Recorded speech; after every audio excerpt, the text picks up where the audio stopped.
नमस्कार, EMS TV की खास बातचीत में आपका स्वागत है। मैं हूं आपके साथ आकाश और खास बातचीत में आज हमारे साथ खास मेहमान मौजूद हैं।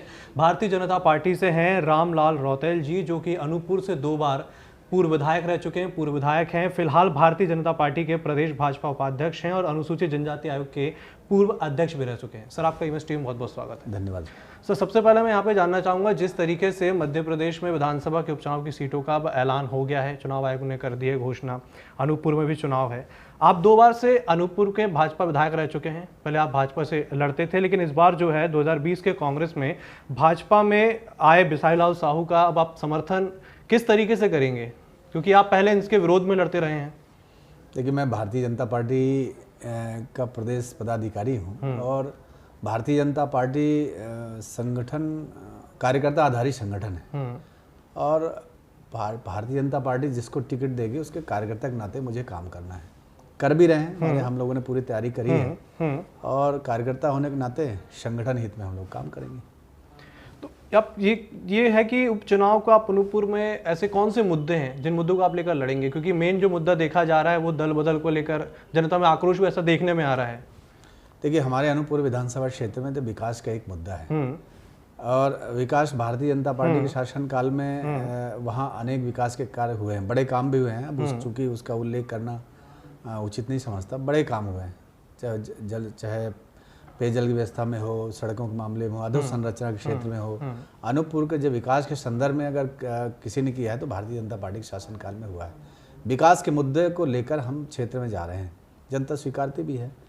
जहाँ तक रहा बिसाहू लाल जी वर्तमान में मंत्री हैं, भारतीय जनता पार्टी के सदस्य ग्रहण करने के बाद हमारे कार्यकर्ताओं में कहीं किसी प्रकार का आक्रोश नहीं है। पूरे कार्यकर्ता पूर्ण मनोयोग से चाहते हैं कि भारतीय जनता पार्टी की सरकार बनी रहे। इस निमित्त पूरे कार्यकर्ता समर्पित भाव से संगठन हित में काम कर रहे हैं। जिस तरीके से बात किया, अनूपपुर जो है जनजाति बाहुल एरिया है। पिछले 15 सालों में क्या कुछ यहाँ पे सरकार ने किया और किस चीज़ को आप लेके अब उनके पास जा रहे हैं, जनता के पास? नहीं, हमने कहा विकास के मुद्दे को लेकर जा रहे हैं। विकास का मुद्दा ही छोटे छोटे काम है, जैसे एक संबल योजना है, अब वो शायद कमलनाथ सरकार ने बंद कर दिया था, शिवराज जी के बनने के बाद प्रारंभ हो गया। छोटे छोटे कफन तक के पैसे सरकार देती थी, जन्म से लेकर मृत्यु तक के सरकार पैसे देती थी। उससे जनता चाहती है कि ये योजना निरंतर मिलता रहे। मजदूर वर्ग हैं, मेहनत कश मजदूर के लोग हैं और उनके लिए तो 5,000 भी बहुत महत्वपूर्ण रहता है। तो जनता स्वीकारती है, जनता पसंद करती है। हमारे मुख्यमंत्री की लोकप्रियता है हमारे क्षेत्र में और हम सब पूरे कार्यकर्ता पूर्ण मनोयोग से, जैसे मैंने कहा, लगे हैं।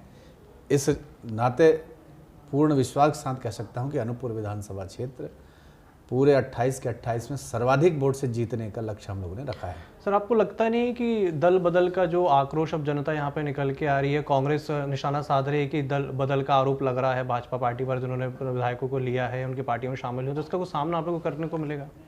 देखिए, जनता में मुझे लगता है कि हमारे क्षेत्र में कोई आक्रोश नहीं है। मैं खुद माननीय बिसाहू लाल जी के विरुद्ध भारतीय जनता पार्टी का प्रत्याशी हुआ करता था और मैं 2 बार विधायक रह चुका हूँ वहाँ पर। मैं स्वयं, मुझे कोई कष्ट नहीं है, कोई पीड़ा नहीं है। इस नाते हमारा कार्यकर्ता भी स्वीकारता है कि हम भाजपा के लिए काम करेंगे। हमारे लिए विचारधारा महत्वपूर्ण है, एक सिद्धांत और दर्शन के आधार पर हम लोग काम करते हैं, वो सर्वोपरि है। इस नाते हम काम कर रहे हैं। दूसरी बात ये निकल के आती है, 2018 में जिस तरीके से चुनी गई एक सरकार को भाजपा ने गिरा दिया, ऐसा विरोध विपक्ष लगा रहा है, कांग्रेस लगा रहा है। तो आप उस संगठन के प्रदेश उपाध्यक्ष हैं, ऐसे किसे न्याय संगत ठहराएंगे? क्या ये जनता का साथ विश्वासघात नहीं? आप क्या सोचते हैं? देखिए, किन परिस्थितियों में इनकी सरकार गिरी है वो आप पूर्व परिचित हैं, आप सब जानते हैं, कोई नई चीज़ तो है नहीं। अब आपस के द्वंद्व था, आपस में पटरी खाती नहीं, नाते कांग्रेस के लोग आपस में फूट के कारण ही ऐसा हुआ है। भारतीय जनता पार्टी ठीक है, कोई आता है तो स्वागत है। भारतीय जनता पार्टी ने स्वागत किया, अभिनंदन किया है और एक जॉब स्वीकारा भी है। तो मुझे लगता है हमारे क्षेत्र में तो कोई प्रतिक्रिया नहीं है, हमारे क्षेत्र में बहुत अच्छा है। हमारा महाकौशल है, महाकौशल में एक सीट पे हमारे संभाग में, शहडोल संभाग में एक सीट का ही निर्वाचन हो रहा है, जनजातीय क्षेत्र है, तो कहीं आक्रोश देखने में नहीं मिलता। बट तमाम संकेत ये कह रहे हैं कि कहीं ना कहीं भाजपा के लिए मुश्किल की घड़ी रहेंगे उपचुनाव।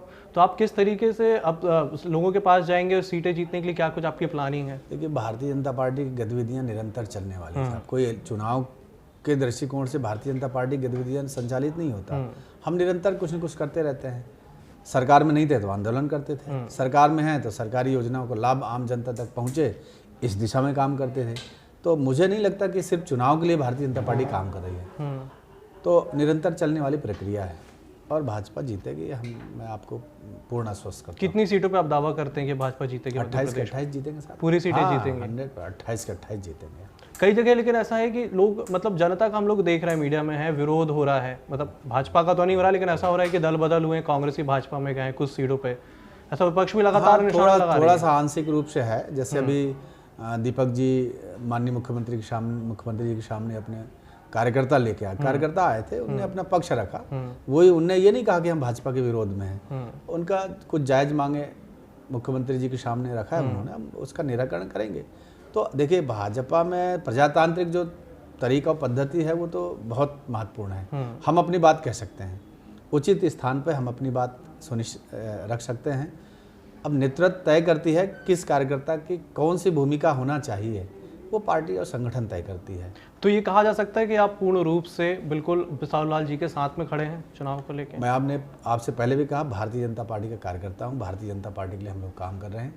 भारतीय जनता पार्टी विशाल लाल जी को प्रत्याशी बनाने के निर्णय में है, तो भाजपा के लिए हम कर रहे हैं। विशाल लाल जी लड़े अथवा कोई लड़े, भाजपा के लिए, हम सिर्फ भाजपा के लिए काम करेंगे। सर एक यहाँ पे क्वेश्चन पूछना चाहूँगा मैं, जिस तरीके से विशाल लाल जी का तो चुनाव यहाँ पे लग रहा है, अनूपपुर से लग रहा है कि प्रत्याशी बनेंगे और भी दूसरे कैंडिडेट कांग्रेस से भाजपा में आए हैं, तो क्या आपको ये लगता है कि भाजपा की विचारधारा को यहाँ पे अपना पाएंगे? देखिए साहब, भारतीय जनता पार्टी वर्तमान स्थिति में विशाल संगठन है और अगर भारतीय जनता पार्टी की रीति नीति सिद्धांत को मानकर कोई भाजपा का सदस्यता ग्रहण करना चाहता है, हम उसके स्वीकार करते हैं। कोशिश करेंगे कि उसके स्वभाव में हमारी जो पद्धति है, हमारी जो कार्यशैली है, भारतीय जनता पार्टी का जो व्यवहार है, इस पर वो अपना आचरण को सुधार करें। तो मुझे लगता है अगर वो कर लेंगे तो समावेश हो जाएंगे, नहीं होगा तो अब भारतीय जनता पार्टी साहब बड़ी संगठन है और मुझे लगता है कि भारतीय जनता पार्टी की जो कार्यशैली है, उस कार्यशैली में उनको मिश्रण होना पड़ेगा, ऐसा मुझे लगता है, होना ही पड़ेगा। नहीं होगा तो फिर बहुत से टिक भी जाते हैं और बहुत से नहीं टिकते, दोनों बातें हैं। एक और मेरा आखिरी क्वेश्चन ये है सर, जिस तरीके से निकल के सामने आ रहा है मीडिया में कि बहुत अंतरकलह भी भाजपा में निकल के आ रही है कांग्रेस में से जो यहाँ पे शामिल हुए थे भाजपा के। नहीं, अंतरकलह तो नहीं, आंशिक रूप से है, स्वाभाविक है, हर आदमी अपेक्षा करता है। जैसे मैं 2 बार से विधायक था, 4 बार से विधानसभा चुनाव लड़ा, एक बार आंशिक कम वोटों से मैंने पराजित हुआ, तो स्वाभाविक मनुष्य का गुण है, हर आदमी चाहता है कि वो मिलना चाहिए, लेकिन अब पार्टी तय करती है, पार्टी सर्वोपरि है, पार्टी जो निर्णय करती है, हम पार्टी के निर्णय को सर्वोपरि मानकर उस पर काम करते हैं। हमसे बात करने के लिए बहुत बहुत धन्यवाद। हमारे साथ मौजूद थे रामलाल रौतेल जी, जो बता रहे थे कि किस तरीके से अभी हालांकि भाजपा ने प्रत्याशी घोषणा नहीं करी, लेकिन ये आमतौर पर कहा जा रहा है विशाल साहब वहाँ पे चुनाव लड़ेंगे और वो कह रहे हैं कि जो भी कैंडिडेट वहाँ पे चुनाव लड़ेगा उनका साथ वो देंगे और भाजपा मध्य प्रदेश में पूरी 28 सीटों पर जीत का दावा कर रही है। फिलहाल खास मुलाकात में इतना ही। नमस्कार।